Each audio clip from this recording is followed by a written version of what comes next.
Hey, how are you? Just as promised, today I'm going to read to you Michelle Obama's new book, Becoming. Let's get into it. I hope that this will encourage people to read it. March 2017.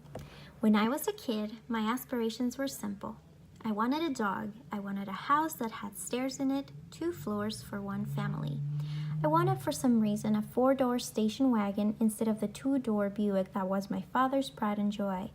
I used to tell people that when I grew up, I was going to be a pediatrician. Why? Because I loved being around little kids, and I quickly learned that it was a pleasing answer for adults to hear, "Oh, a doctor, what a good choice." In those days, I wore pigtails and bossed my older brother around and managed always and no matter what to get A's at school. I was ambitious, though I didn't know exactly what I was shooting for. Now, I think it's one of the most useless questions an adult can ask a child. What do you want to be when you grow up? As if growing up is finite. As if at some point you become something and that's the end. So far in my life, I've been a lawyer, I've been a vice president at a hospital, and the director of a nonprofit that helps young people build meaningful careers. I've been a working class black student at a fancy, mostly white college. I've been the only woman, the only African American in all sorts of rooms. I've been a bride, a stressed out new mother, and a daughter torn up by grief. And until recently, I was the First Lady of the United States of America. A job that's not officially a job, but that nonetheless has given me a platform like nothing I could have imagined. It challenged me and humbled me. It lifted me up and shrank me down, sometimes all at once. I'm just beginning to process what took place over these last years. From the moment in 2006 when my husband first started talking about running for president, to the cold morning this winter when I climbed into a limo with Melania Trump, accompanying her to her husband's inauguration. It's been quite a ride. When you're First Lady, America shows itself to you in its extremes. I've been to fundraisers in private homes that look more like art museums, houses where people own bathtubs made from gemstones. I've visited families who lost everything in Hurricane Katrina and were tearful and grateful just to have a working refrigerator and stove. I've encountered people I find to be shallow and hypocritical, and other teachers and military spouses and so many more whose spirits are so deep and strong it's astonishing. And I've met kids, lots of them, all over the world, who crack me up and fill me with hope and who blessedly manage to forget about my title once we start rooting around in the dirt of a garden. Since stepping reluctantly into public life, I've been held up as the most powerful woman in the world and taken down as an angry black woman. I've wanted to ask my detractors which part of that phrase matters to them the most. Is it angry, or black, or woman? I've smiled for photos with people who call my husband horrible names on national television, but still want a framed keepsake for their mantle. I've heard about the swampy parts of the internet that question everything about me, right down to whether I'm a woman or a man. A sitting U.S. congressman has made fun of my butt.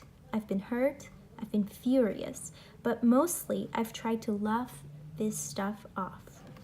There's a lot I still don't know about America, about life, about what the future might bring, but I do know myself. My father, Fraser, taught me to work hard, laugh often, and keep my word. My mother, Marian, showed me how to think for myself and to use my voice. Together in our cramped apartment on the south side of Chicago, they helped me see the value in our story, in my story, in the larger story of our country.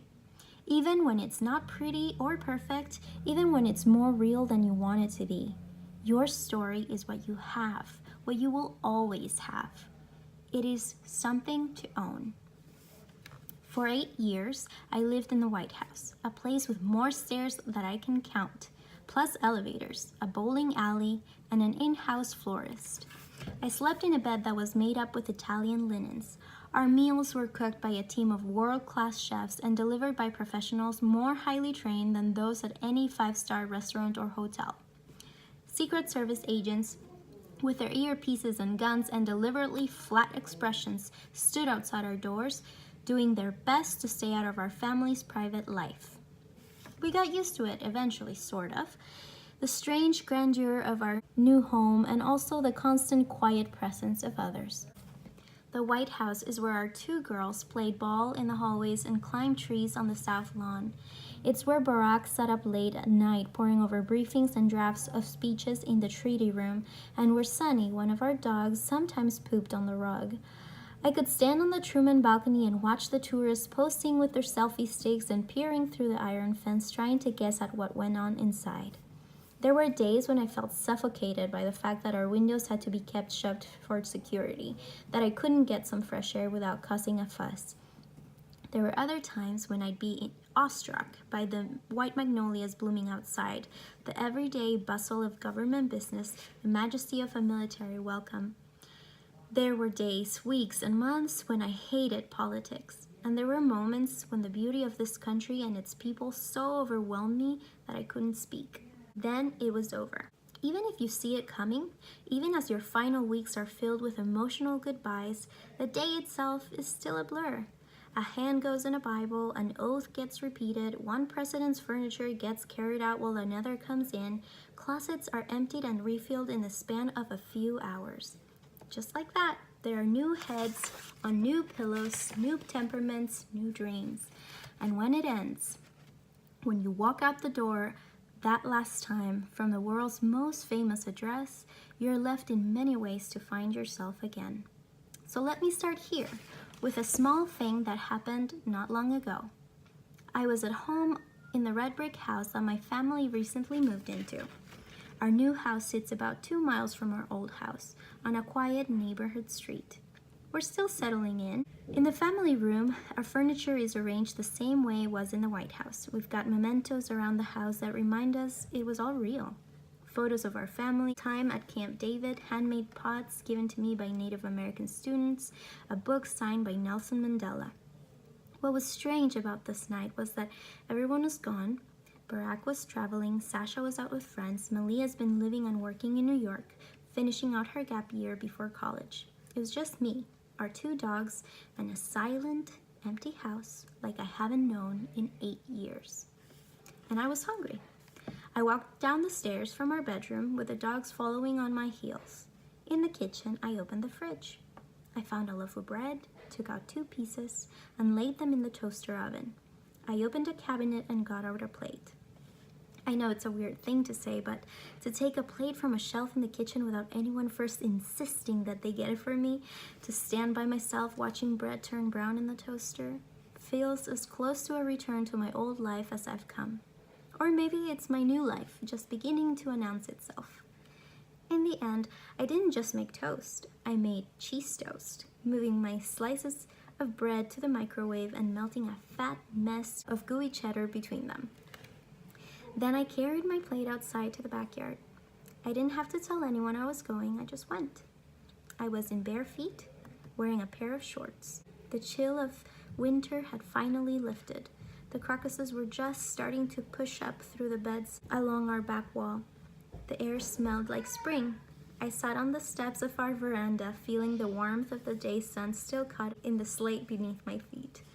A dog started barking somewhere in the distance, and my own dogs paused to listen, seeming momentarily confused.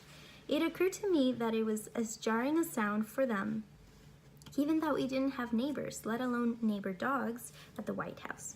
For them, all this was new. As the dogs loped off to explore the perimeter of the yard, I ate my toast in the dark, feeling alone in the best possible way.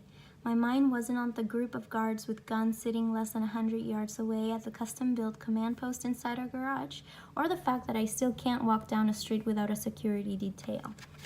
I wasn't thinking about the new president, or for that matter, the old president either.